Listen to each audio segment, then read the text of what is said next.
Welcome to Fiju Marriage Hike. We're Philip and Juyang. we're a cross-cultural Christian couple, and we do honest conversations about marriage and life. Right now we are in this amazing beach hut, I would say, right? Yeah. Beach hut. Very, very beautiful.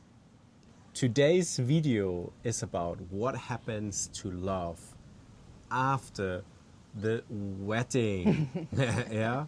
So the number one marriage myth debunked. First of all, we will look at what the book, The 5 Love Languages, says about this topic. Then we will give you some of our personal experiences and reflections. We will look at what the Bible has to say about this topic. And lastly, we will give you some practical advice and tips how you can implement what we shared in your relationship or marriage. Okay, so the book, The 5 Love Languages, says that at the beginning, we have this in-love experience, which is really euphoric. We are on this emotional high. We think that we can conquer all problems, that we do everything for the other person. No fight. Right, no fighting, nothing. Only love. Only love, yeah.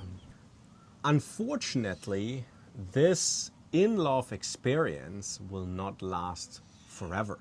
And the book mentions, on average, it will only last 2 years. Yeah. And then what happens is that our human selfish nature kicks in, right? Comes in. And then suddenly, all the small little issues that we overlooked when we were so in love with each other become huge mountains. And then couples fall out of love. And then there are three main options, three main choices. The first one, you separate, divorce. Second, you don't do anything, and you basically have a miserable life. And the third option is, you start working on your marriage, on your relationship, and you learn what it means to really love your partner, yeah, and your spouse. I think our generation, I think our parents' generation often chose the second option, basically doing nothing, just accepting how things are. Or at least for my parents, I don't think they really, discuss this topic and really try to work on their marriage. Divorce. And then in the end, it resulted in divorce. Yes. Because after, 10, 15, 20 years of just like not enjoying marriage, you're kind of tired, right?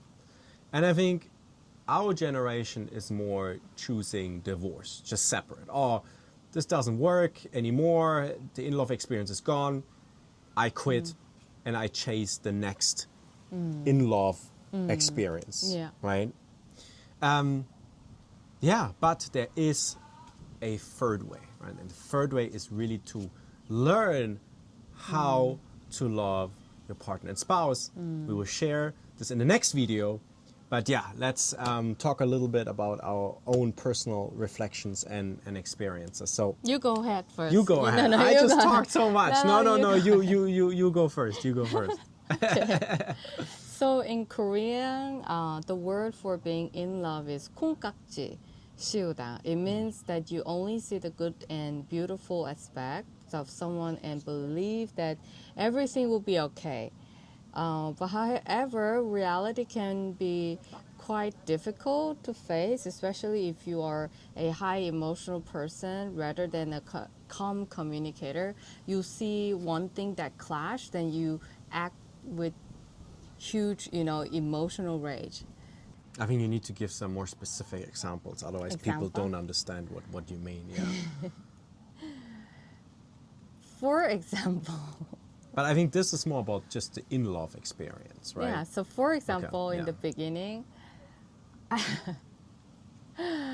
I think I was ready to clean every mess that he made at home. I was like, I can do this. I can. So you're saying I'm messy at home? I think some cleaning expectation is not the same. That's true. I thought I can cover this the whole life, entire life until I die. So that was But you were in love. You my were in in love, I love. was like, I can clean everything. I can do this. This is no problem. But then the reality hits when the in love ends. I feel very overwhelmed, and I started to ask him to kind of participate on cleaning, not just So I guess I Well, don't now know. everyone thinks I'm such a bad husband. No, it's not. It's just everyone has a different This different guy's way not of cleaning at all. different way of cleaning or organization. But I am more in this level. Yeah. Yeah. Okay. So I learned that I have So to be that was patient. your like in love experience. Yes, right? yes. Okay. And you? Yeah, I think I want to go even a step back. I think I was definitely someone who always chased this in love experience. Also in my past relationships, because I never understood. Like nobody taught me what it means to love someone. I didn't know, and I think the movies we watch, our society is it is teaching us that it's all about this in love experience. No, it's like this romantic love, and everything has to be beautiful. It's always about having butterflies in your stomach. Yeah, so I think just wrong expectations. And if you chase this, it will never satisfy you, because as we just heard, right, on average, it only lasts for 2 years. 2 years, yeah. Yeah, and as you said, I think at the beginning, I mean, we started from friendship, right? But then we had this moment where we both fell in love with each other. And it was such a great and easy time. But then after some time, right, some more difficult or challenging situations arise. For example, health, right? Like you needed a surgery and also some hormone treatment. Yeah. And that really impacted your body a lot. And then I didn't understand that at the beginning, like the hormone changes, and I kept pushing to like work out, because I'm really into I really love workout, gym, like sports, and I didn't understand that at the beginning. Was a Why tough- it's so difficult for you. So I was tough very time. pushy, and I think this time was difficult for me as well, because I was like, oh, everything should be perfect, but it's not, and I think it took us quite some time. I think almost like a year, right, to get over this and to realize that it's not about just being in love and everything is perfect. Yeah, yeah. And I think that time was pretty tough, I remember, because I just want to be myself, because we say we love each other the way we are, but then when we're just being ourselves, sometimes we're not accepted. Right. Yeah. That was tough Yeah, reality definitely. Yes, to yes. accept. Yeah. And I think to accept the other person in weakness, being not perfect, that's not easy. Yeah, Sometimes not it's easy. not easy. Right? It's sometimes and- not easy. Yeah. Yes, yes. From this, we can see love is a choice, but Yeah. we'll discuss this in our next video in more detail. All right, let's look at what the Bible has to say about this topic. So I found two Bible verses. One is in Matthew chapter 19, verse 16. This one is the English Standard Version translation. And it says, "What God has joined together, let no one separate." I mean, this clearly shows that it's not It's not about the in-love experience, Yeah. right? Because there will be difficulties, as we just explained. But God clearly says, let no one separate. So even if there are some issues, smaller, bigger issues, you should work through those issues, Yeah. and you should not easily give up. Yeah. Yeah. Of course, like if there is some domestic violence Yeah, or, yeah, or yeah. abuse, Then you need that is a different topic. help, Then you need yeah. help. Stay away from this person. But yeah, otherwise, you should not separate. Yeah, Yeah. you need to work through your issues. And the second passage is from 1 Corinthians chapter 13, verse 4 to 7. And this is a longer passage about love. I wrote this too. Oh, you wrote this too? Okay, then you read it. Nice. But it's all That's so cool. 4 to 7, yeah. Yeah, so you read Okay. it. Love is patient, love is kind. It is not jealous, love does not brag. It is not arrogant. It does not act disgracefully. It does not seek its own benefit. It is not provoked, does not keep an account of a wrong suffered. It does not rejoice in unrighteousness, but rejoices with the truth. It keeps every confidence. It believes all things, hopes all things, endures all things. So nice that we chose the same the Bible. same one. Because we prepared separately. Yes. Yeah, but love is being patient. This I would like to emphasize.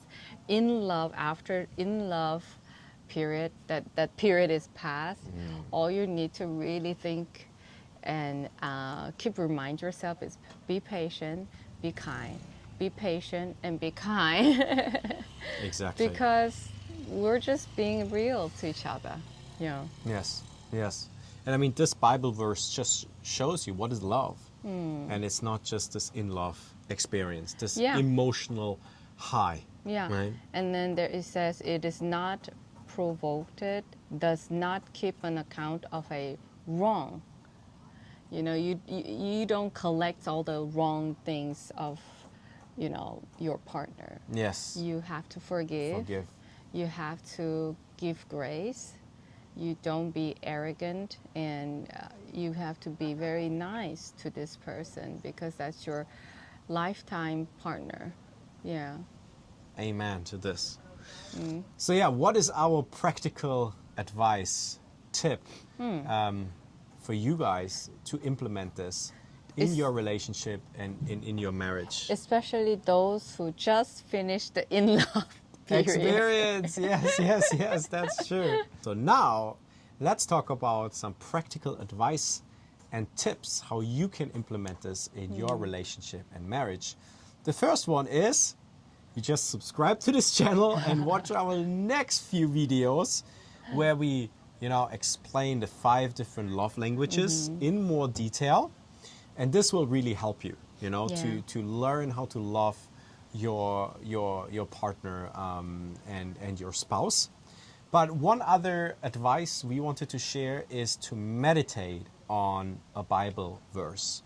A Bible verse that shows you what true love is really all about. Yeah. And I mean, let's just use this Bible verse, right? We just shared. So 1 Corinthians chapter 13, verse 4 to 7. Just open your Bible now, look up this verse, write it down, stick it on your wall, meditate on it when you get up, before you go to bed, share it with your partner. And this will really help you to understand what love is. And if you meditate on this Bible verse, it will also transform your heart and then will transform your relationship with your partner. Yeah, and to ladies, I highly suggest start praying for your man and pray for yourself as well. Yeah, prayers, I believe in the power of the prayers. I prayed a lot, without knowing what I am going through. I prayed. Even there was time that I don't know what to pray. I just sit there and just, I just call, hey, Dad, I don't know. I call God Daddy because He is our Daddy. And I just say, I don't know what to do. Like, I just complain to Daddy, not to human. Complain to Daddy and ask Jesus to come into your marriage, in your relationship, and help guiding you, especially you. You have to be the first one to change, guiding you through in difficulties. Yeah, not like change my man first. Yeah, that's Yeah. amazing. Awesome. That's great. So yeah, if you liked this video and if you want to learn more about the 5 different love languages, then subscribe to our channel so that we can hike toward healthier marriages Together.